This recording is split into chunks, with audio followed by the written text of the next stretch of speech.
আমি রুম্পা আবারও চলে এসেছি তোমাদের সঙ্গে ছাদ বাগানে কিছু গাছ শেয়ার করতে। আমি কিছুদিন ছিলাম না, যার জন্য আমি কিছু বলতে পারিনি, আর আমার ভিডিওটা আসতে দেরি হয়েছে। চলো তোমাদের সঙ্গে সেই গাছগুলো আমি আজকে শেয়ার করব। এই যে স্ট্রবেরি গাছ, স্ট্রবেরি ধরেছে কত সুন্দর, দেখতেই পাচ্ছ স্ট্রবেরিগুলো বেশ ভালোই স্ট্রবেরি এসছে। এটা নভেম্বরে লাগানোই আমার এই স্ট্রবেরি গাছটা।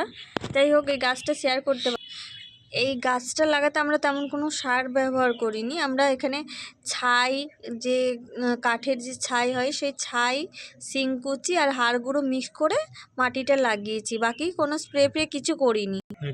দুটো স্ট্রবেরি পেকে গেছিলো, সেগুলো আমরা তুলে নিয়েছি। যাই হোক, আমি ভিডিও শেয়ার করতে পারিনি, তবে স্ট্রবেরিটা খুব বড় ছিল, সেটার ফটো আমি আপনাদেরকে দিয়ে দেবো।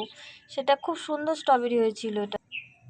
এই দেখো আমড়া গাছে কত আমড়াও ধরেছে, সেই আমড়া গাছ যেটা আমরা ওখান থেকে নিয়ে আসার পরে লাগানো হয়েছিল। 2 মাস হয়েছে আমড়া গাছটা। আমড়া গাছে কত আমড়া এসছে, অনেক আমড়া এসে গেছে। আর যাই হোক, আমড়া গাছে পাতাগুলো খারাপ হয়ে গেছে। কামরাঙা গাছেও এই দেখো, কামরাঙা গাছেও কামরাঙা ধরেছে, কত কামরাঙা, একটুখানি গাছটা কামরাঙা, কত ভালো কামরাঙা এসছে। আর এই সেই টমেটো গাছ, যেখানে টমেটো হয়েছে, কত টমেটো, নিচে গাছে আরও বেশি হয়েছে, সেগুলোও শেয়ার করব। এটা উপরে আমার টবের মধ্যে লাগানো, মানে ক্যারেটের উপরে লাগানো। তো আর পাখি খেয়ে নিয়েছে, সেগুলো ফেলে দিয়েছি টমেটোগুলো। কত টমেটো হয়েছে। আর এই গাছটাতে অলরেডি টমেটো পেকে রয়েছে।